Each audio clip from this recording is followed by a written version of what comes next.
Bienvenue dans ce nouveau Focus Marché de rentrée.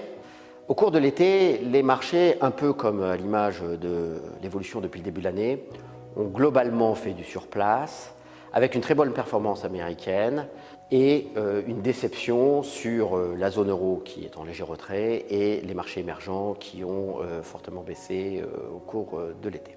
Ceci alors même que les bénéfices des entreprises ont fortement progressé, aux États-Unis bien sûr, avec une croissance de 25%, dont seulement, si je puis dire, 9% dû à la réforme fiscale, mais même en zone euro, près de 10%, comme au Japon, un peu plus de 10%. Donc on voit bien qu'il y a eu une compression des valorisations par la sous-performance des marchés par rapport à la croissance des résultats. Comment peut-on justifier ça? Eh bien par l'ensemble des risques qui planent sur les marchés. Aux États-Unis, avec le risque de hausse des taux et l'écartement du déficit commercial.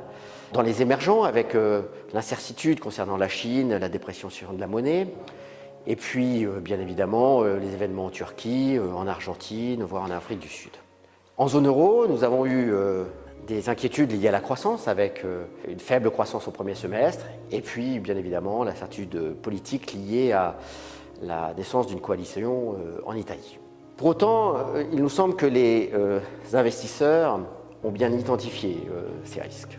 Même si ces risques sont légitimes, ils peuvent être néanmoins atténués. Aux États-Unis, la croissance est vigoureuse, mais il est rassurant de constater que le taux d'épargne des ménages a été réévalué à près de 7%.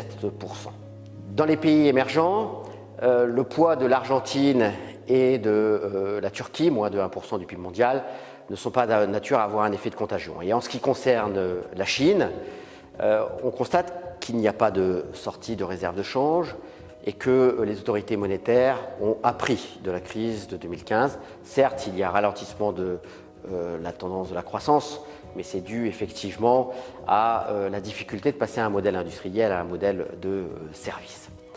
En ce qui concerne la zone euro, il y a eu effectivement un prélèvement sur le pouvoir d'achat au premier semestre lié à la hausse du prix du baril qui a pénalisé la croissance.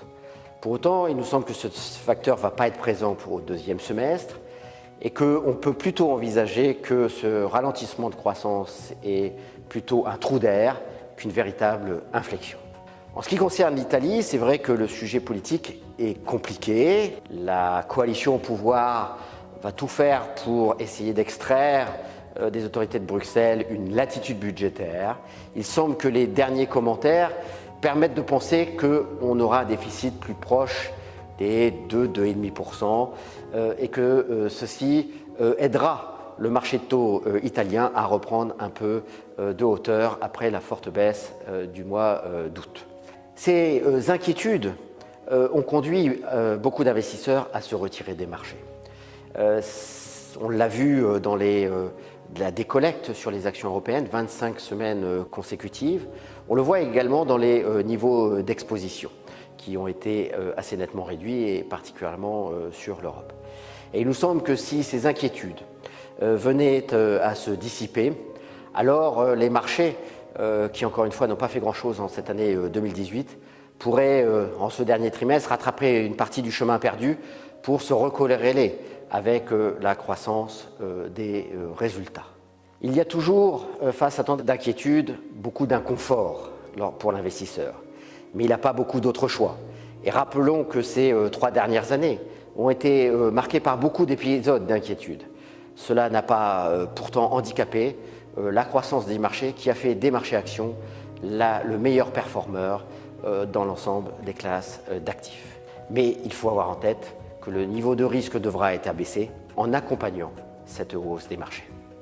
Merci de votre attention et à la prochaine fois pour un nouveau Focus Marché.